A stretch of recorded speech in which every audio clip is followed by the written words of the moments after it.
Well, greetings, imagination connoisseurs, and all you members of the Post-Geek Singularity community. Once again, it is I, Robert Meyer Burnett, the Viceroy of Verisimilitude, the Master of Fun and Wonder, here bringing you Robservations, the show about something. Robservations number 223. My God, amazing. I got Tallulah here. I got Gilbert here. They're running around in the background, but we're here for number 223. My God. As always, these shows are brought to you by Lucky Tiger Men's grooming products for those men who want to look good and feel great. And if you go to their website at getluckytiger.com, not only are you a lucky tiger, but if you punch in PGS for Post-Geek Singularity, when you check out, you get 20% off of your order. Now, as I was looking for a topic to discuss today, there's lots to discuss, frankly. I mean, Sam Esmail, the creator of Mr. Robot, is going to do a Battlestar Galactica reboot, although he clarified the article that appeared in Deadline this morning saying that he was going to make it within the same mythology, whatever that means, as the original Ron Moore reboot. I've had people who didn't understand that Battlestar Galactica 2004 was even based on Glenn Larson's 1978 original. And of course, that show had a sequel series, Galactica 1980, with flying motorcycles.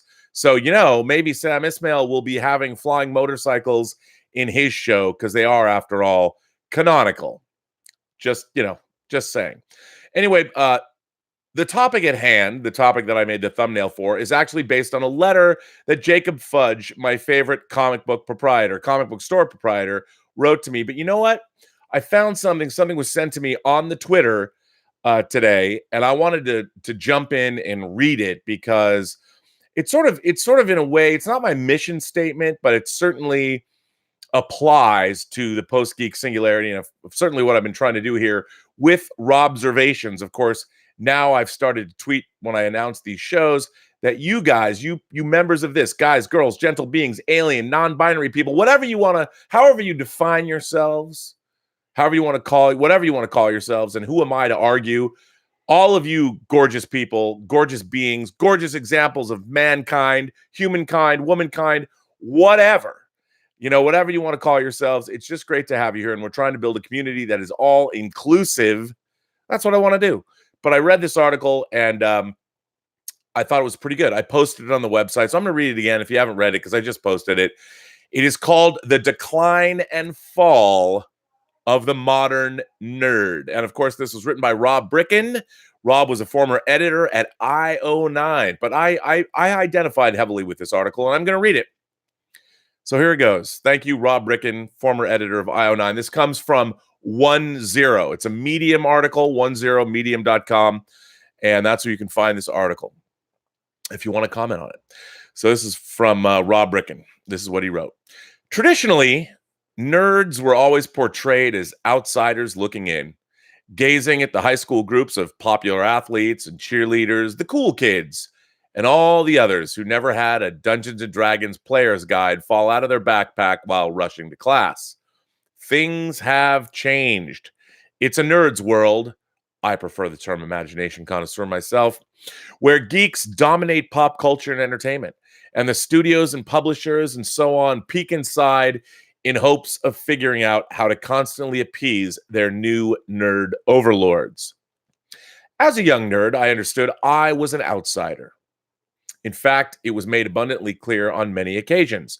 But suddenly, I become a member of pop culture's new ruling class, and it has me wondering if I need a plan to escape.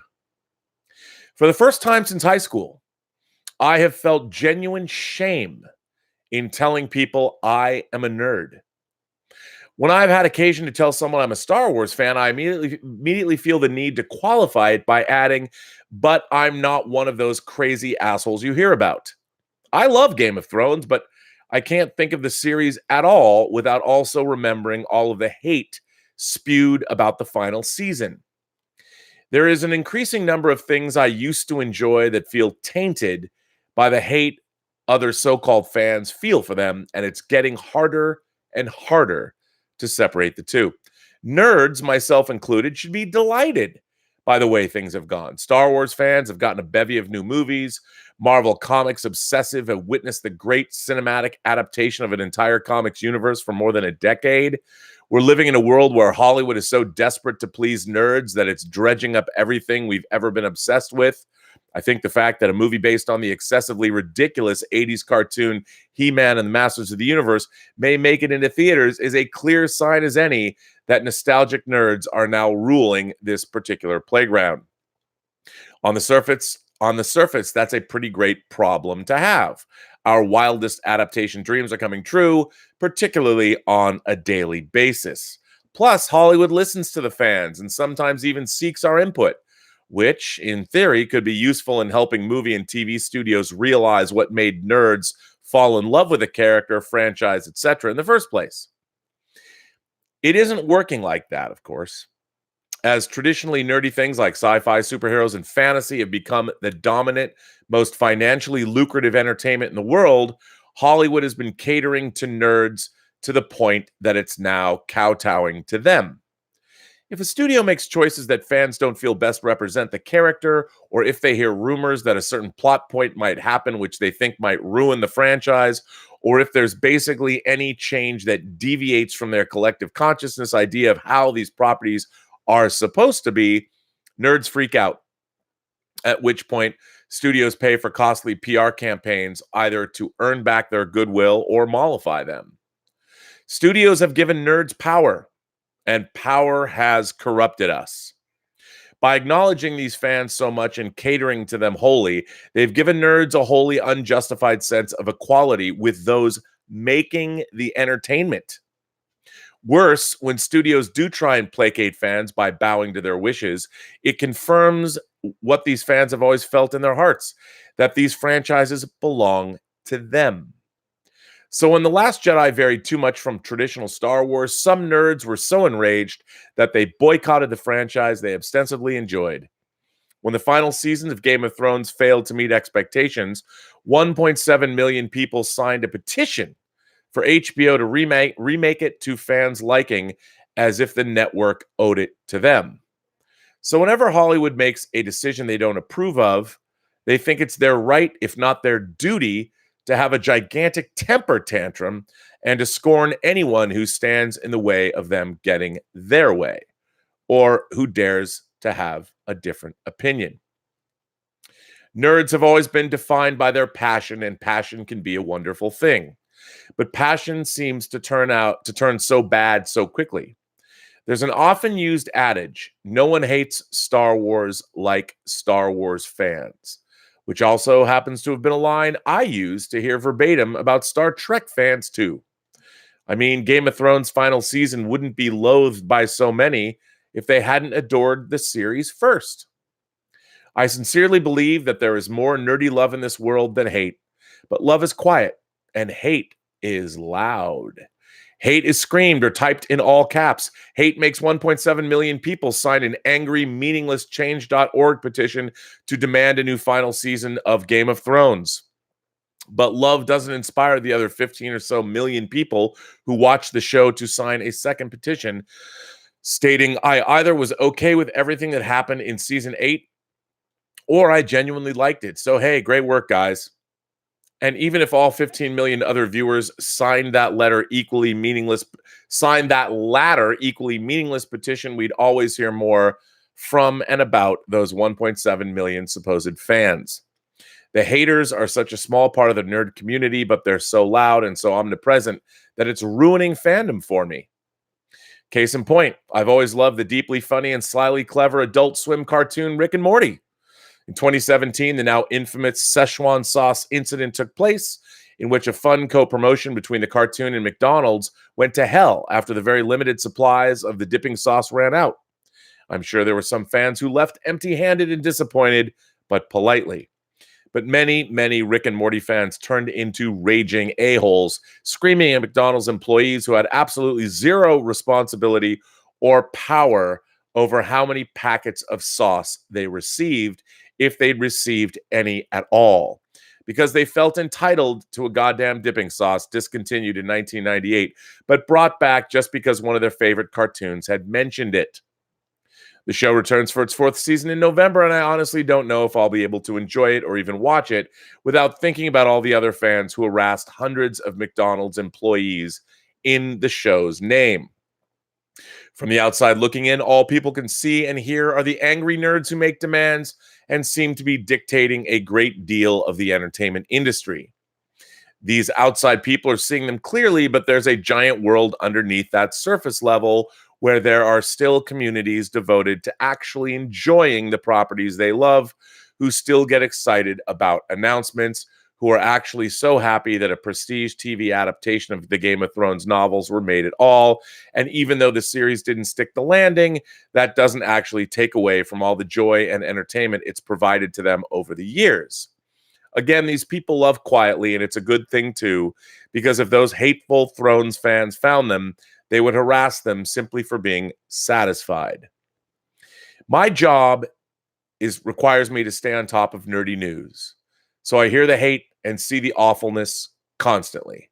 It depresses me and it makes it hard to enjoy anything I should be excited about. The Dark Crystal Age of Resistance is beautiful, but while I watch it, I can't help but think about a bunch of shitheads who will inevitably find the story of small heroes fighting their evil overlords to keep the planet from being destroyed as somehow being leftist propaganda. I'm looking forward to seeing The Rise of Skywalker, the final movie in the new Star Wars trilogy, this December. But I'm absolutely dreading the inevitable freakouts and vitriol spat out by those Star Wars hating Star Wars fans, and more dreadfully, who they'll target and harass for failing the franchise. With so many of the nerdy things I love, I can't help but worry someone somewhere is being an a-hole to someone else in its name. So many of these things that have given me joy over the years now feel tainted.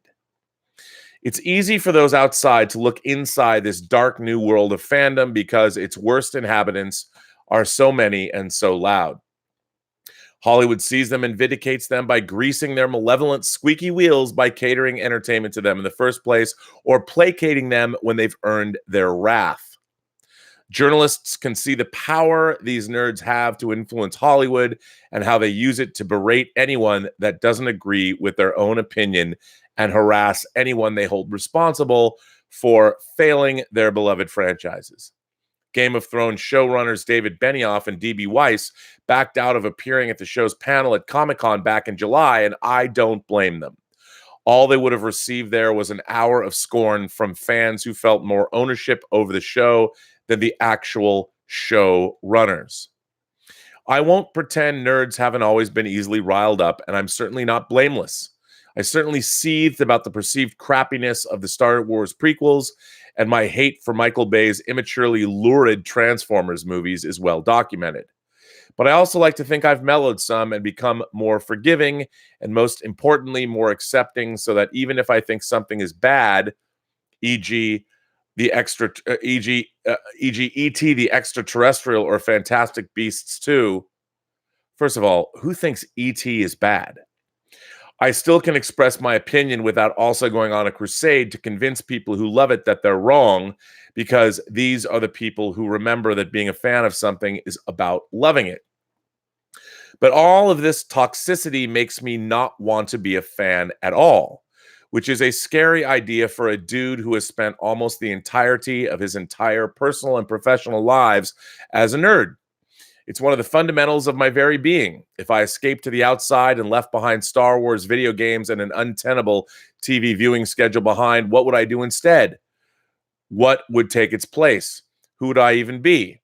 I have no idea, but it's an indication of how dire things feel that I'm even entertaining the thought of trying. I would miss them if I broke out of this new nerd order, but I don't think I can. Being a nerd defines me so much that even if I managed to leave and make it to the normal world and got a normal job at, say, a bank and ditched all of my DVDs and action figures for a set of golf clubs, I'd still keep peering back inside. I'd always want to see what's coming out and learn what I've missed, and thus I'd still see all of the problems that permeate fandom, and I'd still be just as depressed by them no matter how many golf lessons I took. First of all, let me just chime in and say, you can be a big nerd and also be a great golfer. Just saying. Honestly, there's no escape for me. I'm trapped inside my own nerdiness. All I can do is find and celebrate whatever positivity I can and try not to let everything awful defeat me and drive me away from the things I love. I know things will never be perfect, but maybe one day it will be better.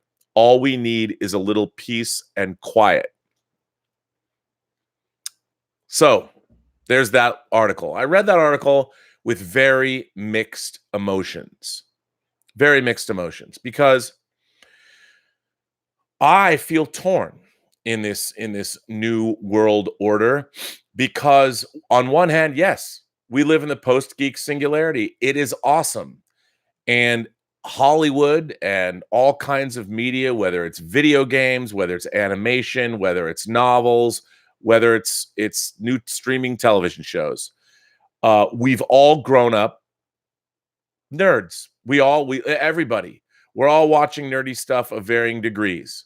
And we've all realized that nerdiness does not mean Star Trek or comic books or Star Wars. It also means Twilight. And, girls came out of the woodwork, and there's just as many girl nerds as there are guy nerds. And I think the word nerds, first of all, it's self-loathing to begin with. Imagination connoisseurs is a much better term.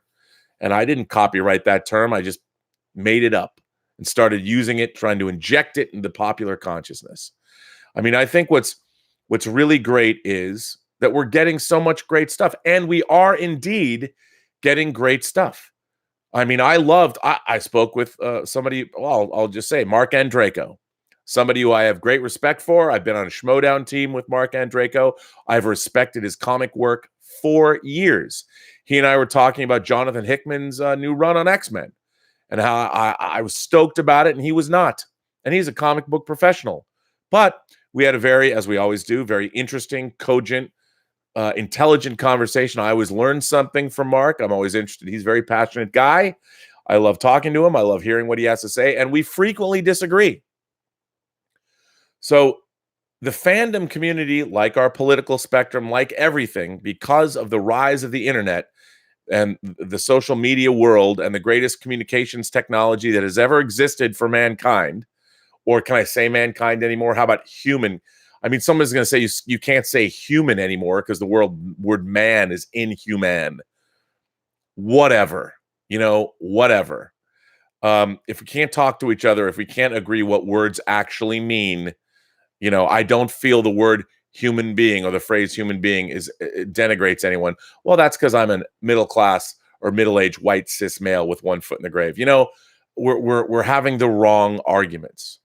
And I think a lot of people in our fan community, I talked about Critical Drinker yesterday. I think his analysis is unbelievably cogent. And I've often said that Red Letter Media, the guys at Red Letter Media, Mr. Plinkett's reviews, beginning with Star Trek Generations. I first learned about Red Letter Media watching the reviews of Generations, First Contact, and Insurrection, which I loved because clearly the people who made those, and everybody we know who, Mike and the gang over there, we know who they are. But at the time I didn't. But I thought their analysis, and then of course their epic deep dives into the prequel trilogy showed me immediately that while these guys, they clearly love both Star Wars and Star Trek, and they know it very, very well, they had no problem completely eviscerating Star Trek and Star Wars in a very smart way. Now, to me, what they were doing and what Critical Drinker is doing, and especially what people like Mahler is doing. I mean, I watched Mahler did a 55-minute piece on Solo I recently caught up with. All YouTubers. They have turned their hatred and vitriol into really cogent, in-depth analyses that even if you are a fan of Solo or you're a fan of the later Next Generation films, you can still watch and learn something. Now, I agree that there has been the toxicity and the vitriol and the personal attacks against our fellow imagination connoisseurs is wrong. And I think, it's not like Rian Johnson set out to make a movie you didn't like. Neither did Disney. So the idea that you are attacking him personally is silly. It's also why attack somebody personally when you can actually do something like what Mahler does, or like what Red Letter Media does, or what Critical Drinker does, and make really interesting videos or write an article like for Medium and state your position. That's what intelligent adults do. And I think, unfortunately, we have a very immature society in a lot of ways. And even though we do live in the post-geek singularity, there is an element of nerds that nerds are always going to nerd. Geeks are always going to geek, and there's nothing you can really do about that. But like with every place, like with every part of society, we can always endeavor to be better. And what I'm trying to do here in the post-geek singularity at Robservations is build a place that fosters this kind of discussion. I mean, sure, there's a lot of people that will bring the discussion down into the most puerile in this chat room. You know who you are. But then again, so will I. Because why not? We all like those things. I think if Vesna and I got really hammered together, we'd probably have a pretty good time chatting away. And I think it would get very down in the dirt very quickly. Same is probably true of Willow, or many. If me and Terry got together and got hammered, did a proper afternoon at an English pub in Nottingham, I mean, I'm sure we would get into much trouble, the two of us, along with the rest of the bar patrons that we would drag into whatever discussion we were having. But anyway, I mean, I'm of a mind here, because also part of the reason of this toxicity is that a lot of the creators and a lot of the desire for people to get involved in nerd properties is to profit off the very huge audience that has risen up around these properties, that in the case of most of us has been a lifelong thing. It's nerdism. Being an imagination connoisseur is not some passing fad. It is a lifelong calling that is, for whatever reason, ingrained in your consciousness. You didn't pick it, it picked you. And you became an imagination connoisseur over a lifetime. And you can't give it up. And I think what's interesting is part of the reason that we feel, and I think this is the biggest reason that this toxicity, it's a combination of things, but it's because the corporations and the people that are expecting to make lots of money, there's a lot of them that don't put in the time and effort and research and love into what they're making, what they're expecting us to purchase and buy and suck up in whatever way. We as fans have spent more time contemplating these things than the people that expect to profit off of them. And in a way, it becomes a situation where, when I know that the people that are creating Star Trek have spent less time thinking about Star Trek than I have, it becomes maddening. When I see the same thing is true across the board. And now it's because of social media, it's readily apparent who's done the work and who hasn't done the work. And throughout our lives, there have been a lot of people. There's always been people that have tried to skate through life and not do the work. And it's readily apparent when they haven't. And a lot of the time, the pool of creators that they're drawing from to make these things is relatively small. And so these creators sometimes aren't putting in the time they probably should, because when you have an audience out there that is buying merchandise, reading the books, watching the movies over and over and over and over again, if you're going to assume the responsibility of making these properties in whatever way you're going to make them, you need to do the work. You need to do the work, because our post-geek singularity community, this nerd community, we all want to love this stuff. We are not looking to be angry. We are looking to love. As I've said, we are easy lays. We want you to have your way with us, creators. Do with us what you want, however you want, in whatever form you want. We just want it to be good. If you're going to do those things, you better know what you're doing. because there is nothing worse. Let's see if I can continue on. There is nothing worse by having oral sex performed on you by somebody that doesn't really want to be doing it. Because if they don't really want to be doing it, they're not going to be any good. Doesn't matter. And that's true of both sexes. You should never be doing things you're not good at, because you're never going to be good at them, and you're always going to leave your partner unsatisfied. I feel the same way about my genre entertainment. You know what I mean? Unless you're a cunning linguist, I don't want to see a James Bond film from you. You know what I mean? And I think that's true of just about everything, but there's a lot of money involved and no one's going to say no to a job.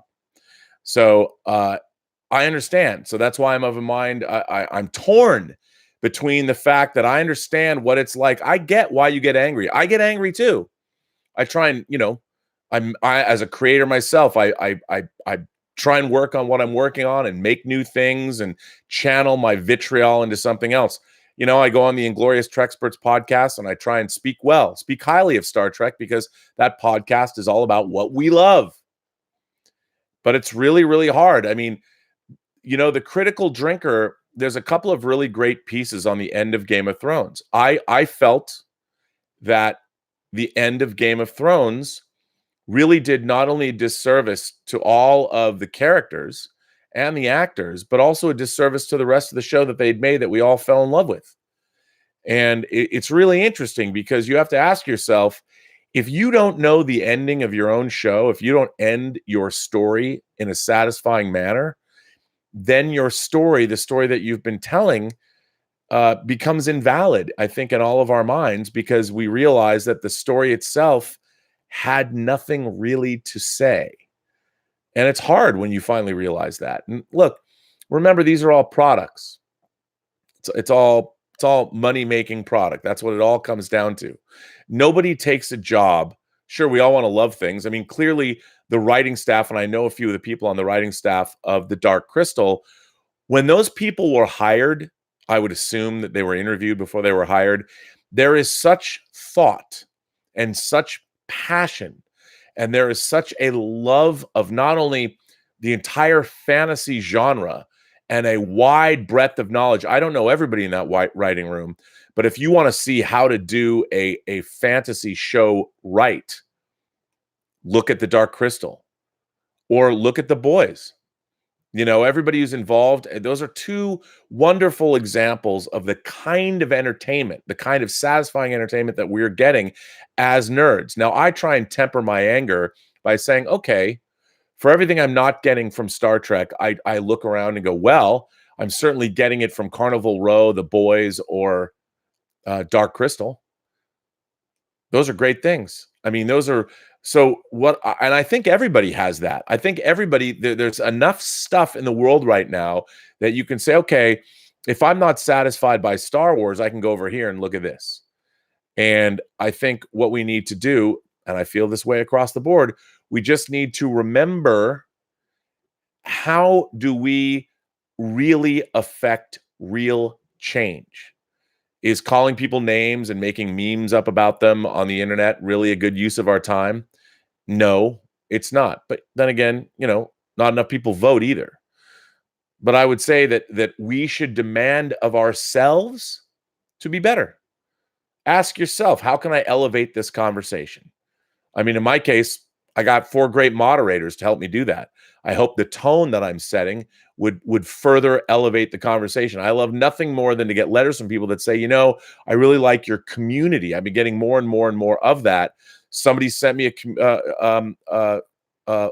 tweet yesterday. They said they jumped into yesterday's chat for about 45 minutes, and they thought the community was so engaged. That's a testament to everybody that's in these live chats. That's not me.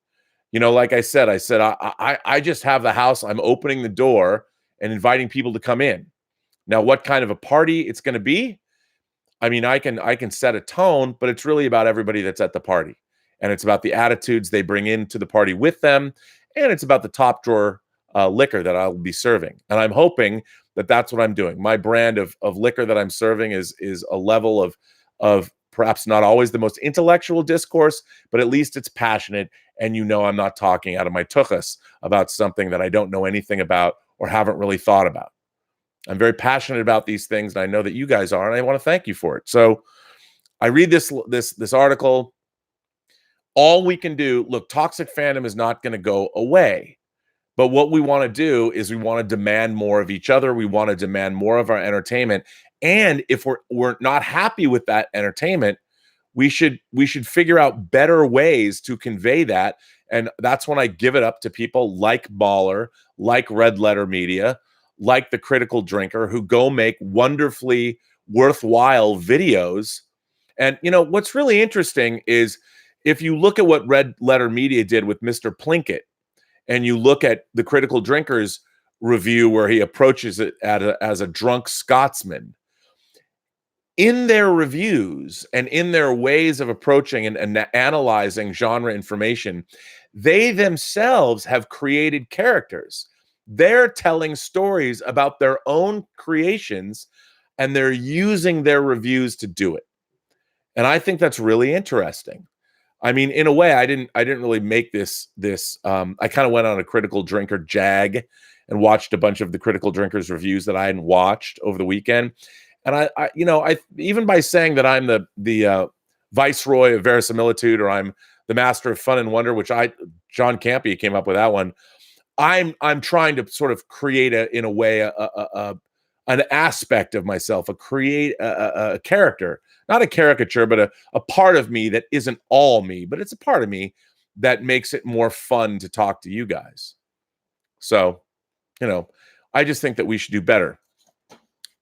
We can do better because we traditionally, nerds and imagination connoisseurs, we're smarter than the average bear, to quote Yogi Bear. Anyway, so let's see what you guys are saying. Ooh, there's a lot of people here today. Jordy54 asks, do you think E.T. will get his cameo in episode 9?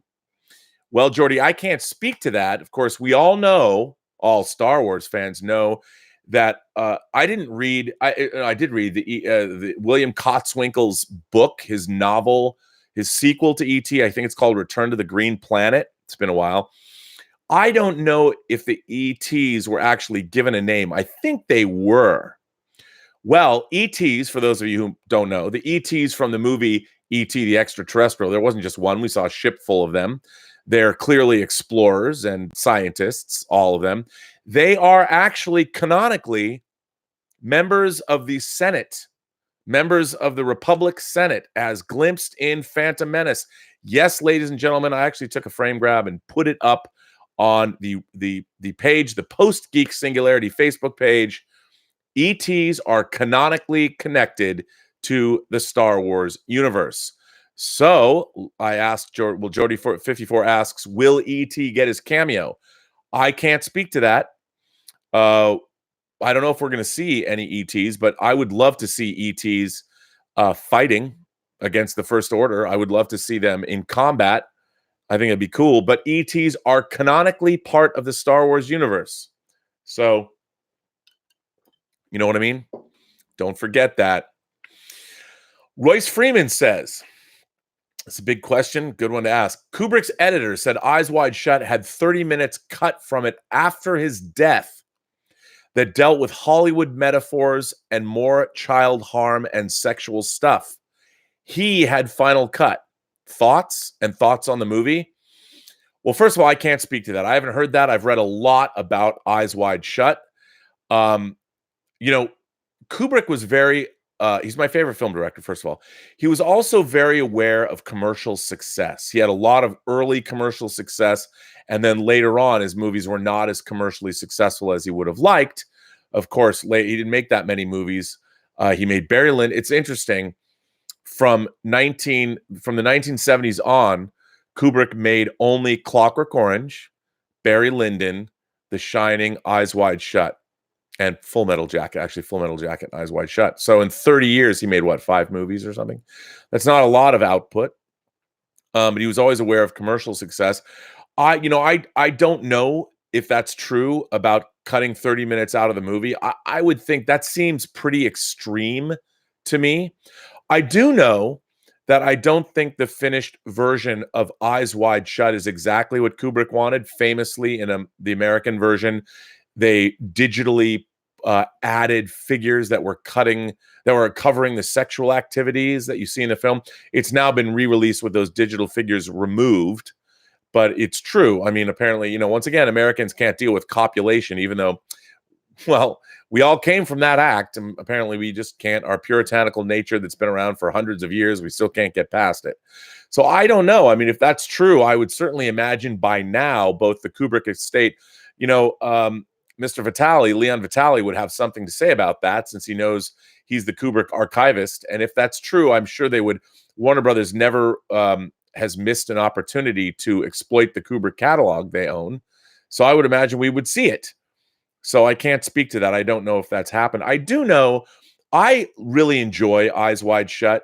I think the way it was billed, again, it was one of those movies that really suffered from the way it was marketed when it first came out, because people were expecting a different kind of a movie than what it was. It was Arthur Schnitzler's book, Tromneville, or Dream. I don't know how that translates, but it was a book he wanted to make into a movie for a long time. I think the book was written in the early 1920s, I think. And it's a short book, but I really like the questions it asks about marital fidelity, and how basically it was about a man who I'm convinced that most of Eyes Wide Shut, if not all of it, is a man. We actually see images of him dreaming about the infidelity, the fantasy that Nicole Kidman tells him about. I think the whole movie is actually a dream. And there are things like Christmas decorations and his medical ideas, like the magical key that gets him into the different realms, and all the Christmas decorations are indicators of that. And because a lot of the movie, from a plot standpoint, it is dream logic. And I love that movie. And I think it asks real questions about marriage and fidelity, and how does that all work. And I really like the film. It's only gotten better with age. I mean, clearly, even the scenes with Tom Cruise walking down the street when the camera's in front of him, it's rear projection. And the New York, it's not filmed in New York. It's a New York that's surprisingly empty, like Inception. I mean, I think Inception and Eyes Wide Shut should play on a double bill for the rest of time, talking about dreams and perceptions of reality. But good question, Royce. I'd like to find out if that's true. Dr. Gaster said, I started reading Way Station by Clifford Simak. I'm enjoying it so far. Thanks for the recommendation. As people know, Matt Reeves' company has picked it up to, it won the 1963 Hugo Award. And what's funny is, over the last couple of years, I'm always looking for things that I want to adapt, and hopefully could try and get them if I'm ever, I wanted to use Tango Shalom as a movie that I produced as leverage to get some money to make another movie, whether I would direct it. I want to direct the next movie I produce. But Way Station was very much along those lines. I thought Way Station is an epic science fiction story, but it's also very small in terms of its scope, but it's very intimate. It has nothing to do with the Shawshank Redemption, but I feel it's the kind of movie that, if it was done correctly, it would be thought of as the Shawshank Redemption of science fiction films, in terms of the feelings that it could evoke, and why people love it. And so when it was announced last week that Matt Reeves was picking it up, I was crushed. On one hand, I was elated because I knew that my taste, I've always thought if I was ever in a position of power, I wouldn't need development executives. I would say, we're going to spend the next 30 years making these 50 things into movies and television. And I would be right every time.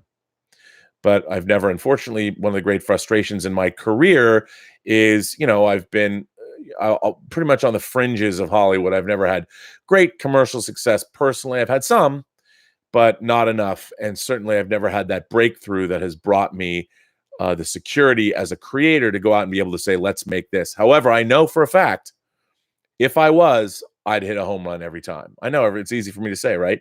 Although I know it's true. Can't prove it. Hopefully I'll be able to prove it soon. But Way Station was one of those things that I was like, man, if I could just get this made. And I'm glad to see it's made. I'm glad to see my instincts weren't wrong, but it bums me out.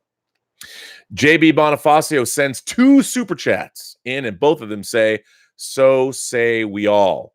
look, you know, Sam Ismail is a great creator. I liked Homecoming. That was based on a podcast. And I really like, of course, Mr. Robot, which is a monumentally creative show. I understand why he's a big fan of Battlestar Galactica. And as was reported, he did go apparently consult Ron Moore for his blessing. And he's saying it utilizes the same mythology. But then again, Battlestar Galactica 78, which set up that mythology, which was adapted so brilliantly by David Icke and Ron Moore, they did a great job. Do I think we need a Battlestar Galactica remake? No, I don't. Maybe another story? No. I'd rather see a talented creator like Sam put his energies towards something that was more, shall we say, well, more unique, new, we haven't seen. Suthia says, hey, Mr. B, enjoyed yesterday's topic. I love space, the universe, and everything about it, the possibilities, etc., etc. Been listening nonstop to Neil Tyson. Well, Neil deGrasse Tyson sort of brings home astrophysics and makes it very palatable for people that don't necessarily, it's intimidating. We live in the universe. I love our universe. The universe is full of awe and wonder, and it's where we all come from. It's where we're all going to wind up. We are all stars still, as Carl Sagan used to say, which is true.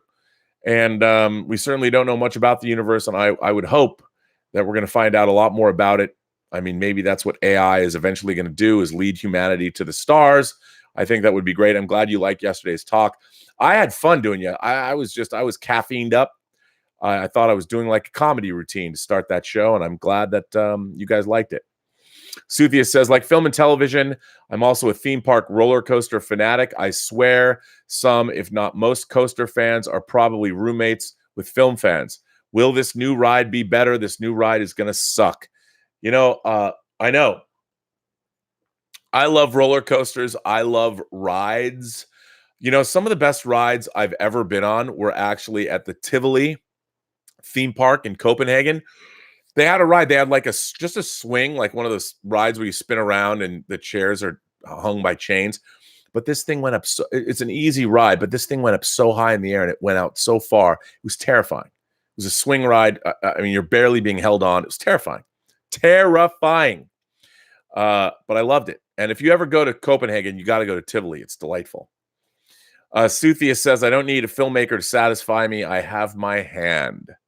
Well, at least you know what to do best for you to make yourself feel good. I would add something to that. I would say I don't need a filmmaker to satisfy me. I have my mind. But having a hand too works wonders. Kenneth Colton says, Rob, you talked about the Ad Astra moon rover clip. So far, Fox have 13 clips for the film online. I could not resist, but I feel they give away too much. Yeah, man. I mean, the movie opens in a couple of days. I ain't watching nothing more about that movie. Not going to do it. Wouldn't be prudent. I'm not going to do it. I refuse. But I cannot wait. I'm so excited to get a big sci-fi epic. Well, anyway, it's only 45 minutes into this chat, and let's get to the topic at hand, which I do feel goes hand in hand with the letter I wrote or read. I didn't wrote it. That I read to start out this chat. I feel these are part of the same thing. This comes from Jacob Fudge, one of my favorite comic book proprietors. He opened his own store. We heard all about it, and I got comic books I'm going to send to him.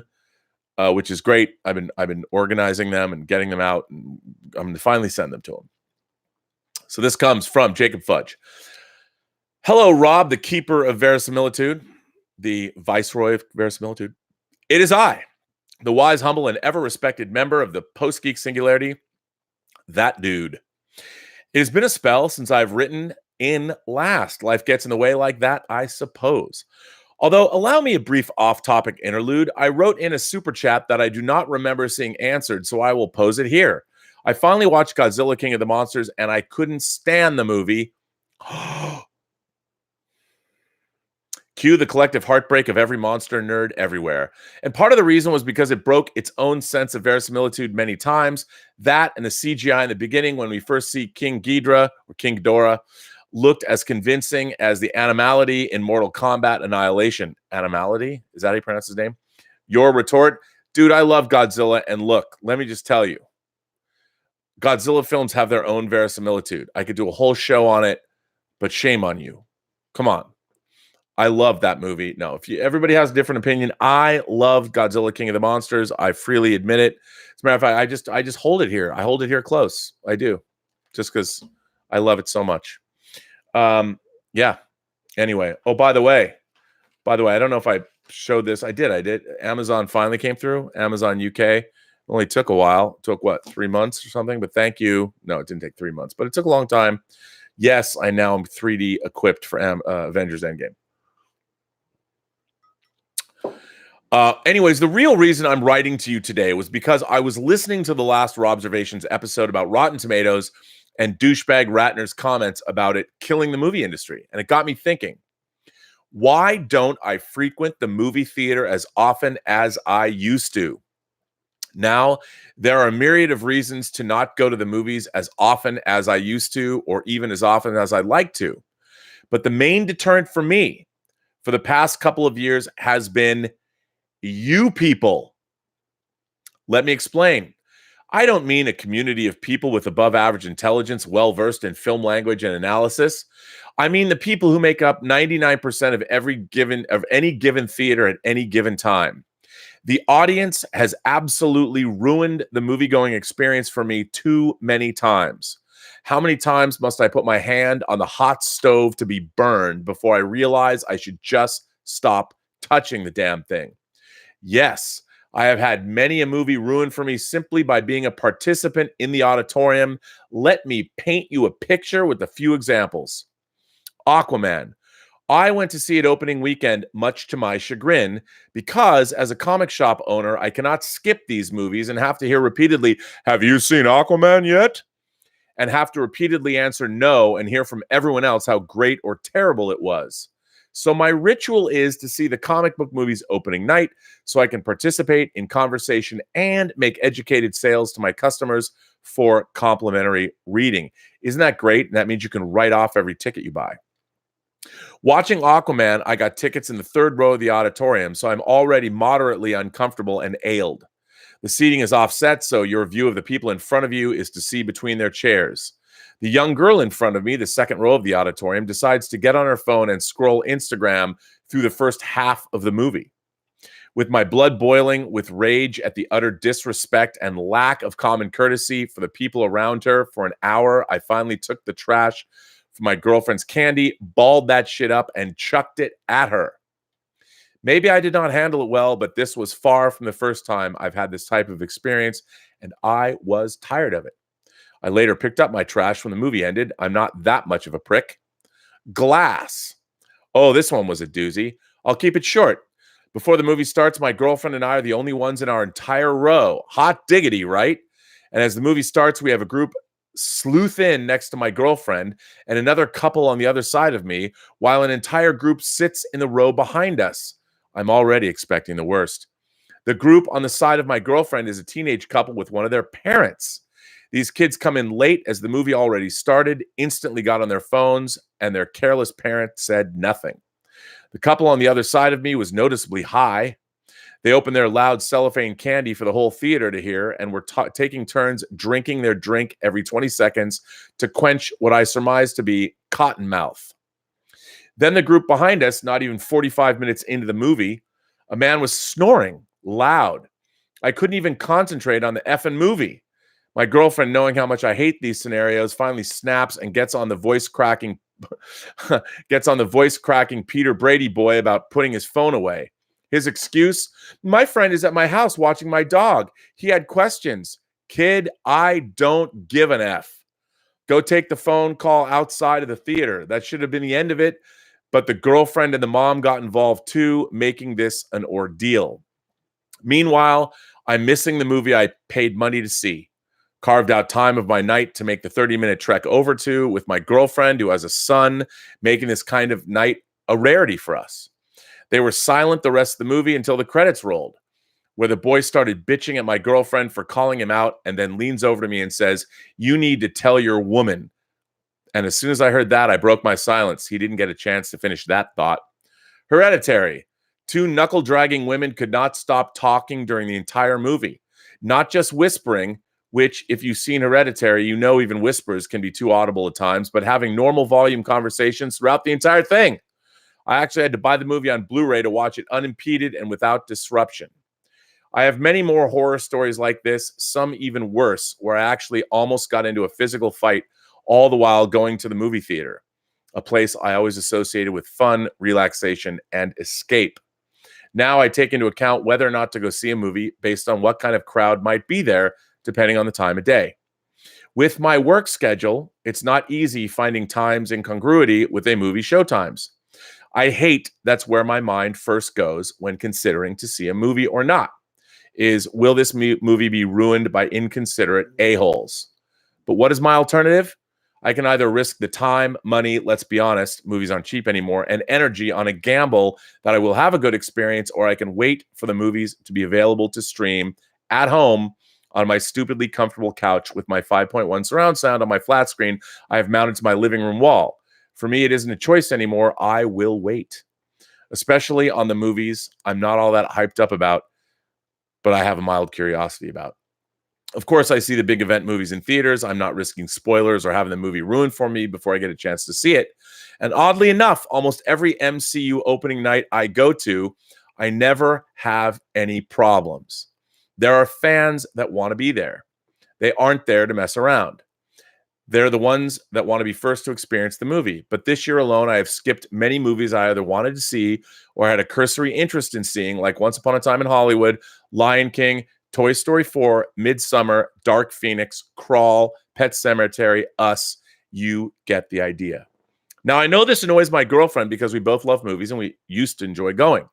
Just the simple act of getting out of the house and having time to ourselves and enjoying something we love has been made even more scarce by people having no respect or consideration for the other people around them.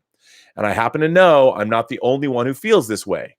Sure, all I have is anecdotal evidence, nothing empirical, but I have to believe this is a growing problem with audiences and chasing out other paying customers because people seemingly do not know how to act with courtesy in public.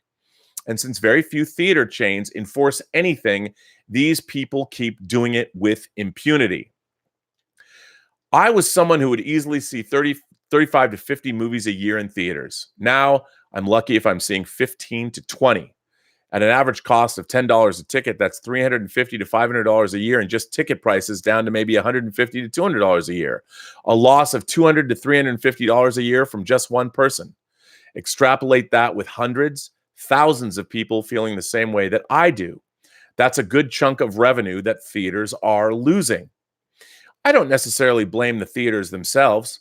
We as a species have been given Promethean fire with the technological capabilities in the palm of our hands, but we've never learned how to use it responsibly. We're Neanderthals walking around with a handheld lighter, just setting fire to everything because it's fascinating to watch different objects burn. Our law and order cannot keep up with the technological advancements, so they're always playing catch up. I'm not proposing a solution, and I don't necessarily have a cure-all to get people to stop acting like jackasses in a movie theater, but if the theaters themselves cannot rein this problem in, I can see this problem growing and shutting a lot of theaters down. Anyways, perhaps this would have been better suited for a personal diary, but I wanted to share because I'm curious how many others feel the same as me, if they've had the experience after experience sour the taste in their mouths of the movie-going experience. Perhaps you yourself have these troubles as well. When I lived in LA, it wasn't as big of a problem because I had so many theaters to choose from. Living in the Midwest now, I have fewer options. The theater closest to me, still a 20-minute drive, that has blown speakers in the auditorium, projectors not focused, so I cannot always see the movie clearly, or I go to another theater and inevitably have some mouth breathers ruin the whole thing for me. Thanks for letting me rant. That dude, Jacob Fudge. Well, Jacob, sorry I didn't read your letter as good as I probably could have, but I tried. I feel your pain. I feel exactly the same way you do. But I want to start, I got to give it a caveat. When I started going to the movie theater on my own, and I started seeing R-rated movies and movies I probably shouldn't see, I noticed something in particular about a certain demographic of the audience. And It began with the Friday the 13th movies. I grew up in Seattle, and you could choose to usually go see these movies in two different places. You could go into the suburbs and you could see them in Bellevue, Washington, or you could go downtown to downtown Seattle, and the audiences would be, shall we say, more urban. I quickly learned that it was a much more satisfying experience to go see a Friday the 13th movie with, dare I say it, a predominantly black audience. Right, now people are going to go, ooh, and they're going to, what do I mean by that? Well, I didn't truly understand why this was. But when you went and saw a Friday the 13th movie with a black audience, and it was a black audience, it was very participatory. And for a Friday the 13th movie, normally I would say, I don't want to hear anybody talk in the movie theaters. However, at this one particular theater, it was the Town Theater. It was the Town Theater in downtown Seattle, and it was for Friday the 13th, Part 3D. And I went on a Friday night to a later show that I knew would be predominantly a black audience. And I will tell you, in my life, there was probably not a better movie-going experience I have had. It was the most uproarious, delightfully wonderful experience ever. Seeing it with I was like literally like one of the only white dudes there, me and my buddy. And it always struck me as strange. I was like, why is that? And it wasn't people talking during the movie. It was the audience was participating with what was going on the screen. And I didn't quite get it. I didn't understand it until I went to college. And I was studying, we were studying different ways of worshiping. And I went for the first time in my life to a Southern Baptist church for Sunday services, which was predominantly a black audience. It was delightful. Now, we've seen this portrayed on movies, but it was the preacher would say something and the audience would responding to the preacher. Now, you go to the churches. I mean, I was raised a Jew, but when I would go to visit, church with my friends, you'd go to their first communions and various things. What happens in a predominantly white church? Nothing. Everybody sits there and doesn't say anything. And it wasn't fun. It's not, you go to a Southern Baptist church, they're blowing the roof off that place. And even if you're not, I mean, between the choir, between the call outs from the audience to the preacher, whole different approach to worship. And I was like, man, that's what was going on in these Friday the 13th movies. It was like being at a church. You had an audience of people that were participating and they were anticipating. And I loved it. And I made it a point from the time I was from whenever Friday the 13th Part 3 came out, I want to say 82. Was it 82? Up until I left Seattle, I made it a point whenever there was a slasher movie. I tried to go to the Town Theater whenever horror movies played there. But so this was basically a cultural difference that was rooted in church, as I later discovered.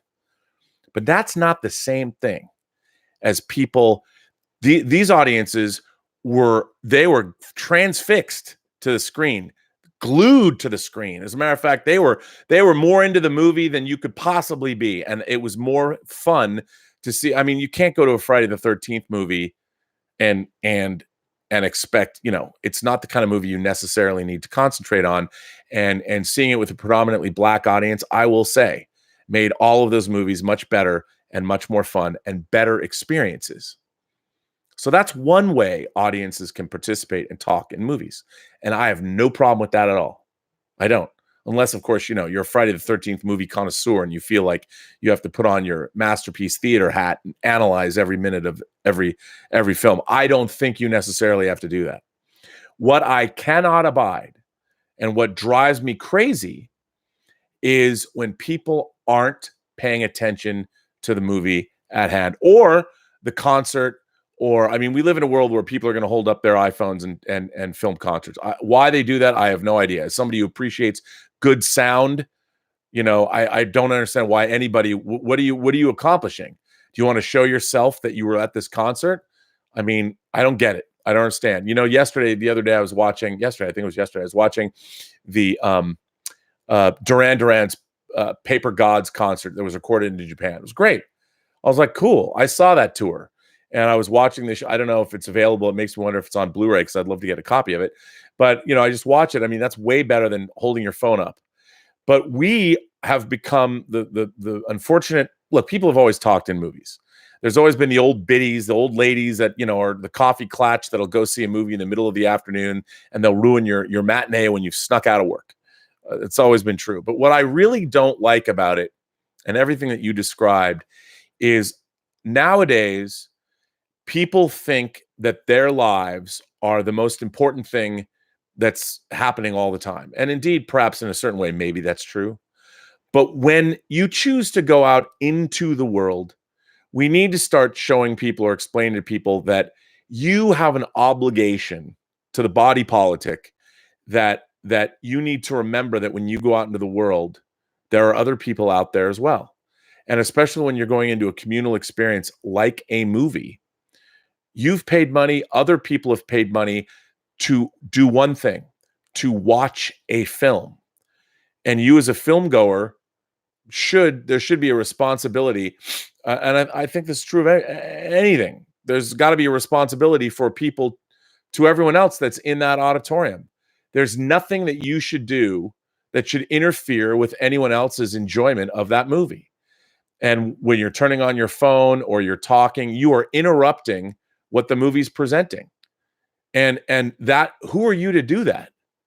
Like, that real question that I think that, look, home video did this. Everybody thinks that movies now are, it's in my, I can talk. It's just like watching a movie in my living room. I can say whatever I want. And I hate that. But that attitude is pervasive across our civilization. And I really think that allowing that kind of thing and not calling people on this, go with me, will ultimately lead to the demise of Western civilization, or indeed human civilization as a whole. Because civilization is a construct. We make it up. I mean, people realize that, it's probably best that if you fancy a girl, you don't walk over to the next tribe, club that girl's mate on the head, and drag her back by the hair into our cave. That's going to cause some undue animosity with this other tribe. We have to share the same resources. Probably don't do that. So we create civilization. And what's really interesting is we are slowly chipping away at our civilization. And I think that's wrong. And I think civility is part of it. Knowing how to act with people. And I had this experience. I told this experience. I'll say it the other day. I went and saw a program at the Hollywood Bowl last month celebrating the 50th anniversary of the moon landing and man in space. And my friend Penka, she's a Bulgarian composer. I believe she's the first Bulgarian composer to ever have her music played by or played at the Hollywood Bowl. She has an album called I want to say Female Astronaut. I think it's The Woman Astronaut. She did of her own composition. It's out on Varese Saraband. It's a great record. People came in late. They were young people in their 20s, boisterous, talking. They did not shut up. And the first question I was asking is like, I was asking myself, why are you here? Numerous people told them to be quiet. And this went on. And after the intermission, and when they started up the second half of the program, they just kept talking. And I finally turned and I said, would you please shut the fuck up? And I said it very, very sternly. And then, of course, their response was immediately like, ooh, aggressive much? And I wanted to continue to say something. I was going to say, normally what I like to do is, I've said this before, I like to put on my Clint Eastwood voice and say, if you don't shut the fuck up, I'm going to slit your throat. Of course, I don't say that anymore, but that's what I like to say. I've actually said that twice in a movie theater to people talking, and it usually works. Nowadays, you never know if someone's packing and you wind up in a gunfight in the hotel or the theater lobby. Can be. But what happened to me after that concert was there was a guy who jumped up and wanted to fight me. He wanted to fight. And I leaned forward towards him. Whenever someone gets in your face, lean toward them and always look them dead in the eye. And I said, You were the one being the asshole. And then the guy just made that guy more angry, but his friends finally pulled them back. And I'm like, you want to go outside? You want to settle this outside? You know, just invariably people will back down. And if they don't, then teach them a lesson. Because at the end of the day, this kind of uncivility is a problem for all of us.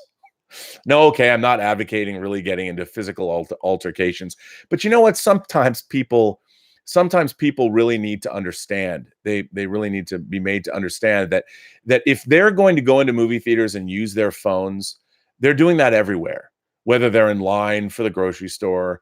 And this undermines the very civility that we've spent thousands of years building up. The human animal has been building up, and civility is worth hanging on to. It really is. So when you go to a concert experience, you not only owe something to the patrons who've spent money to come there, you owe something to the people, the musicians who have spent how many countless years learning how to play this from sight, you know, and you owe something to the composer who wrote the music that they're playing. And most of all, you owe something to yourself. You will ultimately be a better person. So those of you who are in movie theaters where people are talking, it's your duty to stop them from talking. And if you're going to go into a movie theater, turn your phone off. You owe it to yourself. You will be a better person if you put your movie or put your phone away and allow the experience to wash over you. You will learn more. And the problem, most of the problems, look at it this way.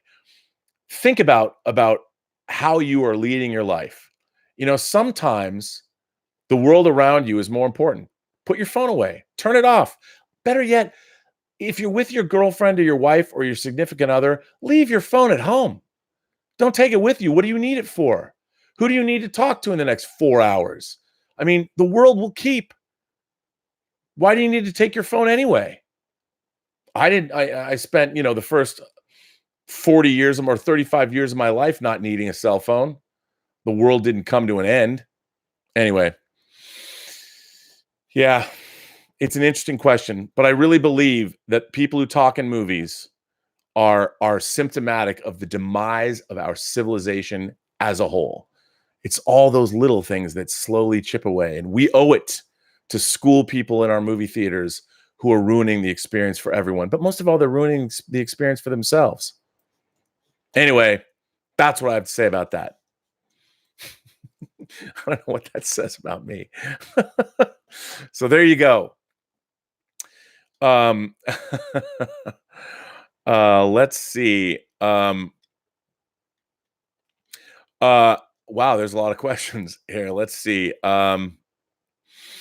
Kenneth Colton says, oh no, you already read that. Will Yang says, Victor Acosta wants to know what you think of Jon Favreau wanting to do another Star Wars holiday special. Why not? If there's anything that needs to be remade, it's the Star Wars holiday special. It should get redone. Redo the Star Wars holiday special. Redo it, by God.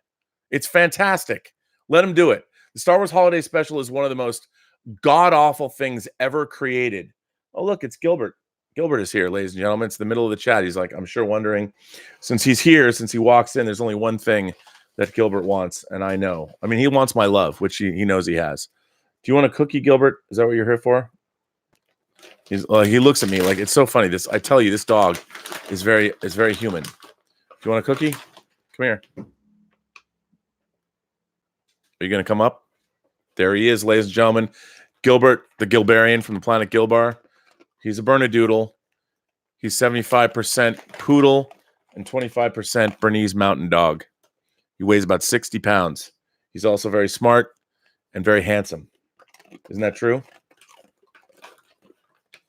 Okay, you don't get any more. I know. Well, you can sit up here if you want. I'm going to put your cookies away. You don't have to leave. So if you want to sit up here, he's welcome to do so. But he'll lick my keyboard or something. Anyway, so look, all they can do is make the holiday special better. Want to go, buddy? There you go. So why not? Why not remake something that's god-awful? So I'm into it if they do it.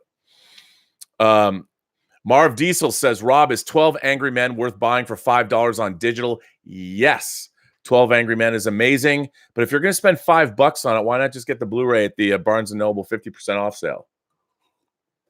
But if you don't want to do that, get 12 Angry Men. It's amazing. It really is. Suthius says, while funky aliens are cool, my favorite portrayal in film were the ones in Battleship. They're similar to us with a few differences. Makes you ask, could beings like them exist in our universe? That's a good question. I would hope so. Battleship bummed me out, though. You know, it really was about a misunderstanding that turned into a shooting war. I think it would have been great if at the end we could have come up with some way to talk to each other, and it would have been great. But it didn't end that way. It bummed me out. Magic K says, nowadays, Hero Initiative would work with artists to Comic-Con, selling a lot of art and helping to get better environments in the industry. I agree. You know, I think that's true. It's amazing to me that for all the people that, you know, basically our culture just bitches and moans too much about everything. Because even people that talk about, there's so much you can actually accomplish. You can get so much done now. We have so many tools. It's really a question of, do you want to do it? Just get up and do it. I mean, what is it you want to do? Go do it. And I think, you know, the problem is ultimately, do people will only do things if they get something out of it, whether it's monetary gain or personal satisfaction. And it's hard to do that. And personal satisfaction, that's a tough one. We're inherently lazy. Why, you know, this is the 223rd chat. I was talking to Mike Bodden before I went on, and I'm like, oh my God, if nothing else, at least I've stuck with this and done 223 chats. Because I'll frankly tell you guys, I mean, there have been times when I just haven't been in the mood, or I for whatever reason, I'm frustrated or annoyed or something, and I wasn't going to go on. I'm like, no, I'm not going to go on. Screw this. I won't do it. And then I'll get somebody who sends me one. I'll read a comment on one of the YouTube things. It'll be some random comment that'll just be like something nice, or somebody says something, or they responded to something I said, and I'm like, you know what? I'll go on, because I never know what's going to happen when I talk about these shows. I never know what you guys are going to fire in on these super chats. I never know what letters I'm going to read right off the bat. So I just never know what's going to happen on these chats. And it keeps me going. But you got to go out and do it. You know, it's like if someone ever invites you out, go out. What benefit is there going to be? I can tell you one thing. If somebody asks you to go out and you're like, nah, I don't want to go out. Well, nothing interesting is going to happen sitting at home, for the most part. You never know what's going to happen when you go out. Whenever you get out of the house, it's like, take a chance. Go out, see what's going to happen. I want to go to see No Time to Die in England, if for no other reason than to see what Detective Jim, what he's going to say and what he's going to observe as a former detective wandering around the streets of London. I'm very curious. I mean, that alone is enough to get me to want to go to London, to hang out with a dude who is a former police detective who's never been in a city like that, just to listen to him and watch him observe. That'd be cool, wouldn't it? I'd be into it. Alan Sachs asks, who will win the streaming wars excluding Disney?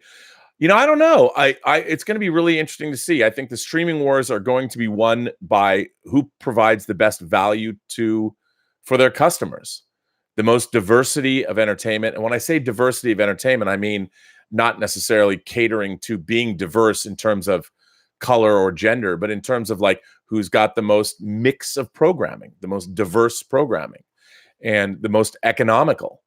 I would assume, I'm not counting Apple out because they've got deep, deep pockets. I mean, Netflix isn't going to go away anytime soon. Universal has a lot of back catalog. I mean, it's going to be interesting. I don't know. Dan V900 says, Bodied came out on Blu-ray today. Bodied is director Joseph Kahn's battle rap movie. I haven't seen it. I'm dying to see it. I ordered it. I guess if it comes out today, I get it today. I strongly recommend it. I haven't seen a movie do such a good job dealing with race and politically correct culture in a long time. It deals with cancel culture and is a must watch. I have only heard great things about Bodied. It was on the festival circuit. It played a little in theaters. Dying to see it. I can't wait.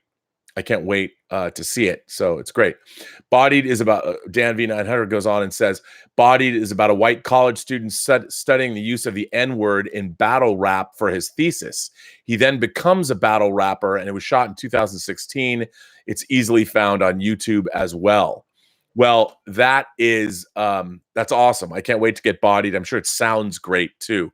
I really like Joseph Kahn as a filmmaker. If you haven't seen his movie Detention, check it out. It's crazy. By the way, Dan, thanks for supporting the channel. Jordy54 says, my son asks, is Luke now back after the snap? Wow, I don't know. I don't know what you can say to that. Depending on how old your son is, I mean, I never believe in lying to kids, but I also believe in preserving their imagination as long as possible. As far as I'm concerned, Santa is real. So why not? But then again, maybe not. I mean, maybe you have to explain the whole idea of a force ghost. I don't know what that means. Suthius says, I agree with Jacob. 'Tis why I don't do friends. I only hang out with the wife and kids. After getting married, no more return calls, no more wanting to hang out, etc. from my friends. People are weird. Well, you got to get friends who are married. But I cherish my time going out with my friends. I mean, I love going out with Dave Hargrove. I'm always embarrassed when my friend Dave Hargrove calls me because I know it's a 3-hour phone call. It's going to be us yammering away for 3 hours about all of this nonsense. Jaybird the Third says, wow. First of all, Jaybird the Third, that was a very extremely, I haven't even read your question yet, but that was thank you so much for supporting the channel in that way. That's very, very nice of you. Now let me read your super chat. But by God, thank you so much. Thank you for your excellent making of Tron. Tron is very important to me, and I'd love to hear your thoughts about Tron Legacy. I saw it as a worthy follow-up, and I'm sad Tron 3 was sidelined. I would have taken 3 over any Disney Star Wars. Well, Jaybird the Third, first of all, again, thank you. I'm flattered that you would support the channel and me in such a way. But first of all, I got to say, I love Tron. It, of course, came out in the summer of 1982. And it came out in a summer surrounded by some amazing movies. In the same 2 months, basically, we got Conan the Barbarian, Star Trek II, Poltergeist, E.T., Blade Runner, The Road Warrior, John Carpenter's The Thing, Tron, Rocky III. So many incredible movies. The summer of 82 still, to me, is a high watermark for cinema. It was tremendous. And Tron came out in that time. Now, let me take you guys back to where Disney was at for a minute in 1982. Disney couldn't get movie theaters. Their animation, they'd released The Black Cauldron. They tried to make a sci-fi epic in The Black Hole in 1979. They had put out movies like Condor Man. And Disney was not exactly a powerhouse, nor were they ever going to be the highest grossing studio for the year. So Tron was, and if you watch my documentary, I directed a documentary called The Making of Tron, and I also edited that, and I did it for the 20th anniversary of Tron for the DVD that has been ported over to the Blu-ray. And it's one of the things I'm really most proud of. I took the exhaustive work that was done by Michael Pellerin and Jeff Curdy and Phil Savinick for the laser disc, and I wanted to do what I call the Cinefex article as a film, the magazine Cinefex. And I really worked really hard on this documentary, and I got to interview everybody pretty much except David Warner that would listen to me. And there's some people that went on to some great, or that once they worked on Tron, they went on to some great success as animators. Some really interesting people are in that documentary, and Disney didn't even want me to do. It's an 88-minute documentary. They're like, give me 10 or 15 minutes. And I was like, no way. And I really spent a long time explaining how Tron was made. And what's interesting is everyone knows that Tron is like the first movie that had so much CG done. It also was done, it was the non-CG stuff was done unlike any, it was shot and turned into codoliths. The 65 millimeter photography was turned into these black and white codoliths that were hand painted. So there's a lot of CG, but whenever you see the live action Tron stuff, those are painted codoliths, black and white codoliths that were then painted and then rephotographed. I mean, it's how they made Tron was crazy. And then the idea, I mean, I dare say that Tron, I mean, people usually talk about the modern cyberpunk era beginning with William Gibson's Neuromancer, his novel Neuromancer in 84. But famously, of course, I think cyberpunk really was born in 1982 with Blade Runner and then with Tron, because Tron put the cyber in punk, and Blade Runner was the other side of that coin. And I think that cyberpunk was really the birth of cyberpunk was Tron and Blade Runner. Now you ask, and so Tron, by the way, was a hugely influential movie. And sure, Tron is goofy in the sense that the idea of a human being blasted into the digital realm and that the whole digital realm is anthropomorphized at the time was pretty silly. But looking back at where we are now with avatars and video games and virtual reality, it's not so far-fetched anymore. And the idea of bringing religion, the idea of the users, that if you live in the cyber world and you're a part of the cyber world, that there are beings beyond your comprehension that are out there manipulating the world. I mean, all that was very interesting. And this is why I found Tron Legacy to be somewhat of a disappointment.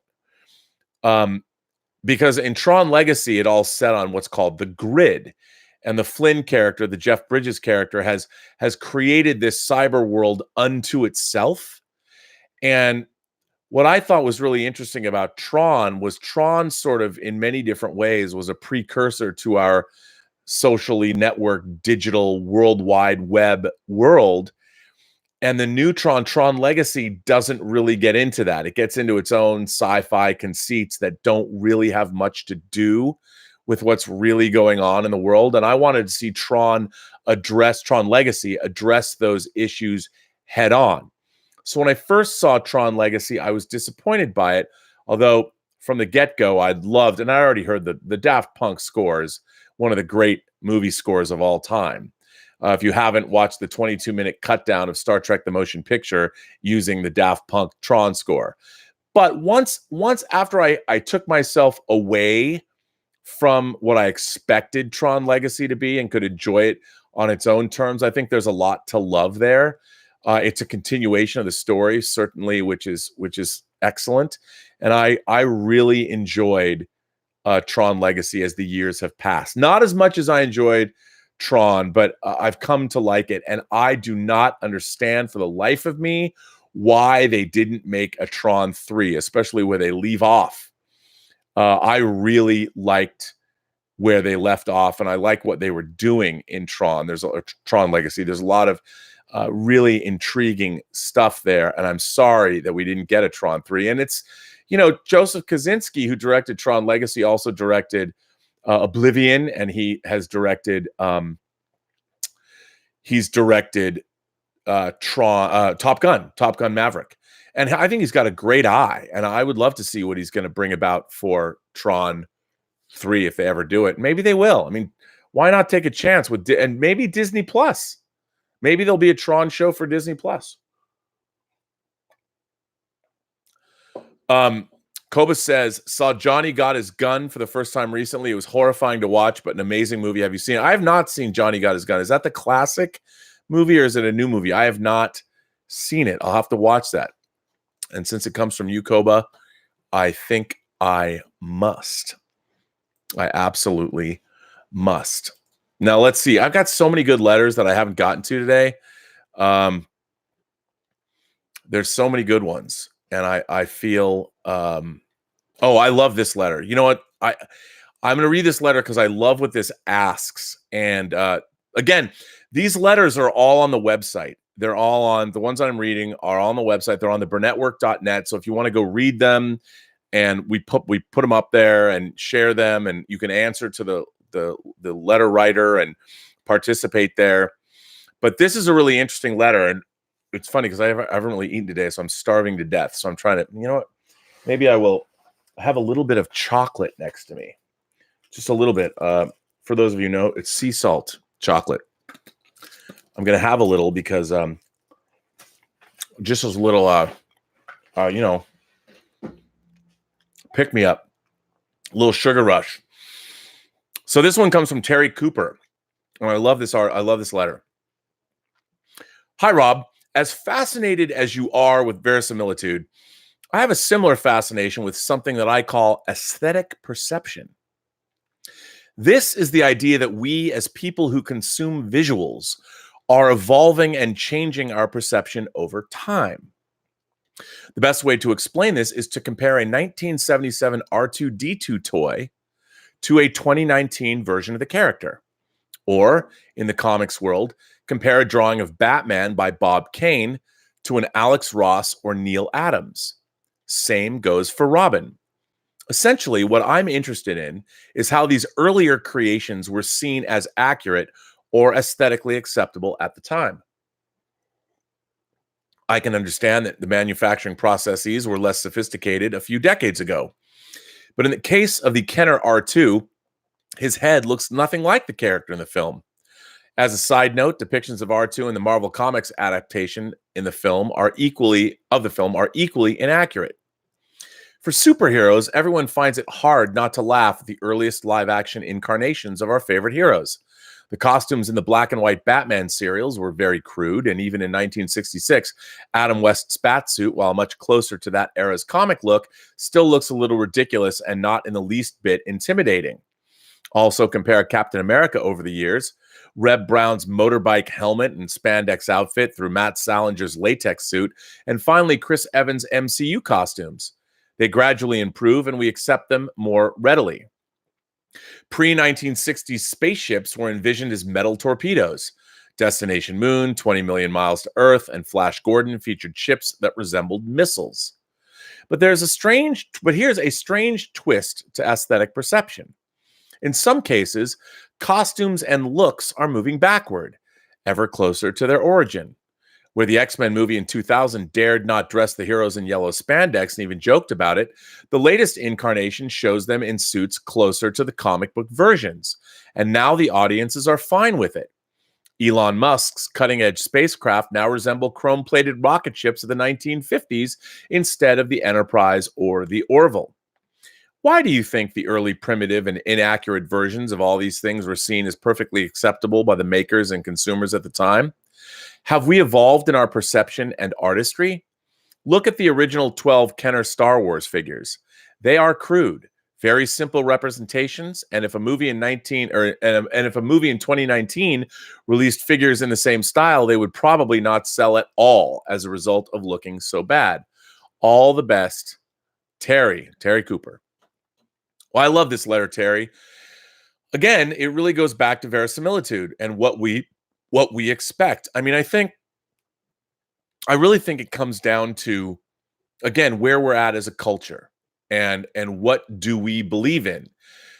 I have often talked about, if you go back and you watch my video of my Hot Toys collection it's 3 years old now, that I made for the 100th episode of Collider Heroes, I talk about the fact that even as a kid, I hated the fact that we received toys that looked nothing like what they look like in the movie. Now, I get it. When you're making 3 3/4 inch figures, there's not a lot of room to do an R2D2 that's very accurate. But the question you asked the question, they rather would go for the chrome. They made a chrome dome with some weird clicking noise in it to give you some kind of action for an R2D2 toy. It was a rudimentary version of what R2 looked like. There was no third leg in the bottom of it, which drove me crazy until, of course, they made a 6th scale R2D2, which was actually pretty good. But they thought they only had to give you the bare minimum. They basically thought, well, kids will accept this. Their imaginations will fill in the rest. And when it comes to superheroes only existed in the pages of comic books anyway. So you could literally pull a superhero from the pages of a comic, put him in that exact same suit, and have him in the real world, and people wouldn't question it because they hadn't even gotten to the point where they asked themselves, wait a minute. If the X-Men existed in the real world and had to function as a unit, would they really be wearing would Banshee wear this? Would he have these kinds of weird wings to keep him aloft? Would Storm wear that headpiece she had on? You know, would people do these things? And when you start asking yourselves the questions about the real world as opposed to comic book land and you say, okay, well, the one great thing about, not the one great thing, one of the great things about the MCU, one of my favorite things about the MCU is evidenced by the hot toys behind me, is I love the costume design of those costumes. They do a wonderful, wonderful job with translating those comic book costumes into the real world.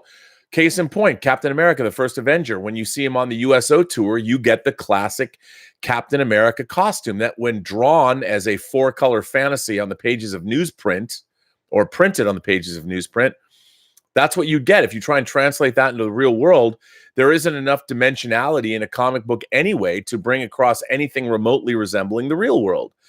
But what we've done is we've evolved over the course of human history, over the last almost 75 years watching superheroes on the screen. We get to the point now where we expect to believe that a superhero can exist in the real world. And if Captain America existed in the real world and he was really fighting in World War II, they had to make him have a suit that looks, from our perspective, functional in the real world. And I thought that final suit they come up with in Captain America, the First Avenger, was an unbelievable amalgamation of a functional working battle suit and a recreation of the comic book character that was unmistakably Captain America. Unbelievable. And that's across the board. I mean, we now have our flights of fancy as our perception of the universe has become more evolved, and more three-dimensional. Remember, comic book characters were just flights of fancy, but as we've tried to make them more realistic, things change. And I think as imagination progresses, we realize, especially as the real world has sort of caught up.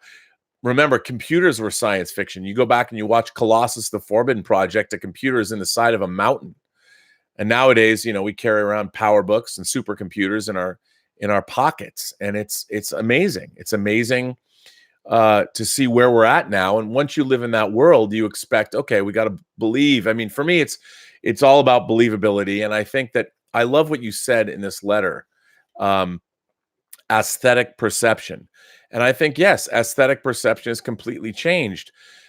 Children's toys, action figures, if you look at how action figures have changed and evolved since Star Wars came out over the last 40 plus years, you really see an evolution in toys. And a lot of it has to do with the fact that there are adult collectors. But even kids have become more demanding. I've told the stories many times. Like I was saying, why couldn't I get a land speeder that looks like a land speeder? Why is the color wrong? Why is it too short? Why is the glass? Why is the windshield too high? Why doesn't it have the rear view mirror on the front or whatever that thing is? I mean, why? Why are you giving me a toy that clearly doesn't look like the toy that it's supposed to be of? That's all I ever wanted. I wanted something to look like it looks in the movie. Why can't I get that? How come that's so difficult? I don't understand. But clearly people have listened. And I'll tell you something else. As we are now able to pilot photorealistic X-Wings and TIE fighters and the Millennium Falcon in games like Battlefront or whatever, PlayStation 4 games, we want situations that are much more real, more realistic. That doesn't say that there's not always going to be room for things that are abstract or abstract art or things like that. But, when it comes to our ability to machine, and also that was another thing, manufacturing, we just didn't have the kind of economical manufacturing of toys that would allow us to make these things look as good as they do. And now we do. I mean, if you look at if you look at Terry's letter on the website, there's a picture of that first R2-D2 figure. And I remember, I think R2-D2 was one of the first figures they put out. It was part of the early bird set, if memory serves. And it was exciting to get that. I mean, I didn't care. It was the only thing I could get. That horrible first Kenner X-Wing that certainly was not very accurate. I was just happy to get it because my imagination did the rest. I mean, for those of you who are keeping score, the $700 Lego Star Destroyer, of which basically I have the first release of that. That Lego, it wasn't $700, but the $700 Lego set of the Star Destroyer is being re-released for the first time since, I want to say, 2003. And it's funny because one of the things that made that Lego Star Wars set so awesome is that from a distance, even though it was made out of Legos, that giant Star Destroyer looks so much like the real Star Destroyer as opposed to being a Lego Star Destroyer. That was one of the cool things about it. I had that Lego Star Destroyer in my office for 3 years. And every time I walked in my office, I marveled at it because it's so huge. I mean, if you got an extra $700 lying around and you like Legos, I strongly recommend picking up that set because it has to be better engineered. The other one was very rickety. But we live in a world where aesthetic perception has changed. I mean, also we no longer. I mean, if you look at horror, look at the perception of CG. Like when a human being transforms into something else or a monster transforms. When we first got CG transformations, like in Species or Mystique transforming in the first X-Men movie in 2000, there's not enough physicality to it. It was sort of magic. It was like pasted on. And I was like, well, even though we have CG, it doesn't look as convincing as the physical effects of, say, American Werewolf in London or the transformations in The Howling, because they actually showed skin stretching. And when you can just, I had a real problem with the verisimilitude of that. It was problematic. I didn't believe it. You've got to show the physicality of the transformation. It's got to have both. Because I don't believe that a physical skin, no matter what kind of supernatural power you're imbued with, your skin just isn't going to ripple and turn into blue Mystique skin. There's a physicality there. There has to be. Even if whatever the transformation is, it's got to seem plausible. Now, when CG was new, you could get the T-1000. People are like, wow, that's amazing. But you look at the T-1000 now, you go back from the vantage point of over 25 years since those effects were done, they're not as convincing as they used to be because we'd never seen anything like that before. And I think absolutely, Terry, our aesthetic perception has changed over the years, and it continues to change. And we demand more and more verisimilitude, both in our action figures and in our movies. But I love that. I love that idea, aesthetic perception. I wonder if anybody's ever written about that. I like it. By the way, part of the reason that I love action figures now and that I haven't, as a middle-aged man with one foot in his grave, been able to get rid of, I can't stop collecting action figures because when I was a little kid, I complained about how they sucked. None of them looked good. I was always like, why couldn't this be better? Now we get the best action figures in the world. Of course, they're hugely, hideously expensive, but how can I not want them now? I mean, I'm an old man, but I want the toys we get today because they're the best toys that they've ever made. It's amazing. So yeah, I think aesthetic perception is changing and for the better. We're always evolving. I think that's a good thing. And I'm gonna be thinking about this for a long time. But I like that aesthetic perception. It's cool. That's exactly right.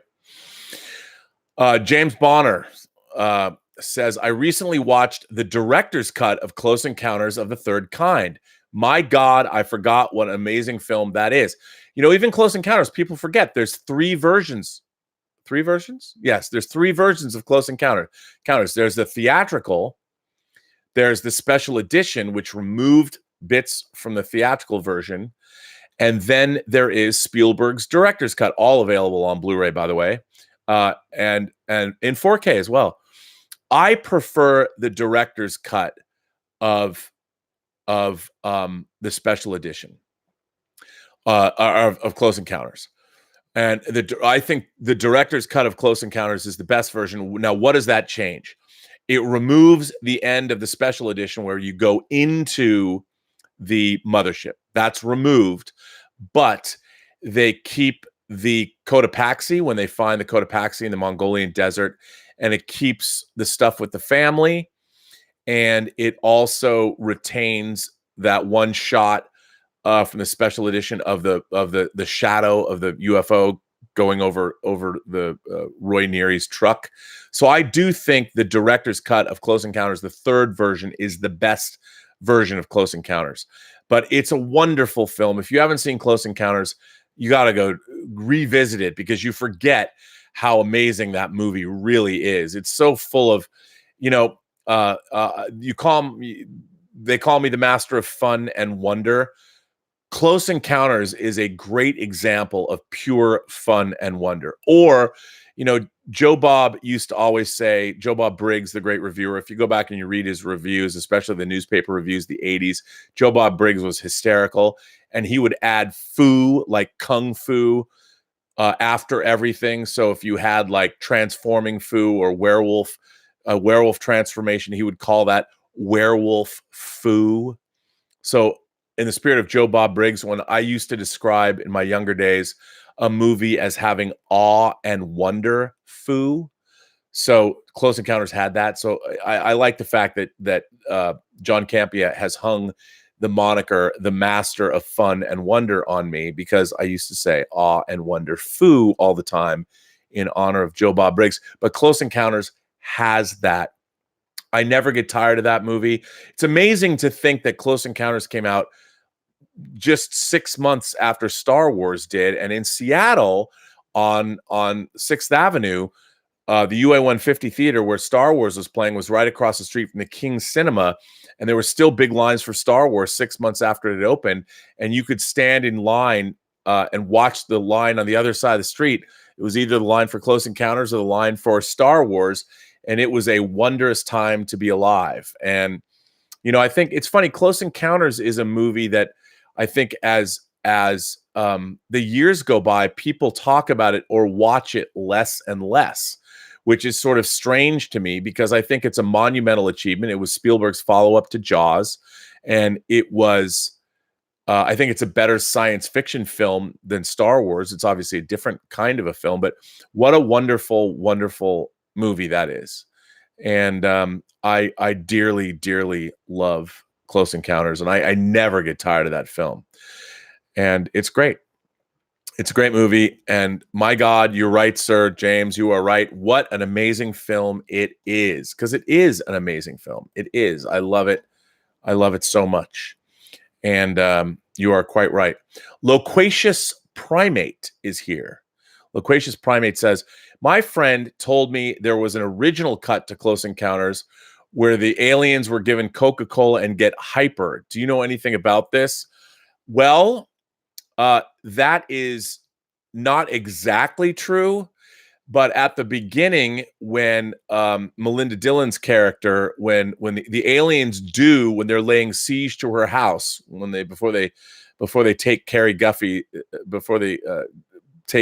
away, there is a scene that is shown of a kitchen refrigerator has been opened up, and Coca-Cola cans have been opened, and I would presume the aliens drank the Coca-Cola, and they have torn out of the pet door that leads to the outside. And the aliens do seem a bit hyper. You don't see them on camera. They're off camera. But it's true. In the original theatrical version of Close Encounters, there is Coca-Cola product placement, and it is insinuated that the aliens drank Coke and probably were on a sugar high. That is true. But, and you can see that, and if you get the Blu-ray or you get the 4K disc, you will be able to enjoy that. So that's pretty cool. Loquacious Primate. And look, any time to watch Close Encounters, it's a good time. Anytime. Well, with that, I'm going to bring this episode number 223 of Robservations, the show about something. I'm going to bring this to an end. I want to thank everybody for being here. It was fun to, again, I like this week on Robservations. I think we're going to have lots of fun this week.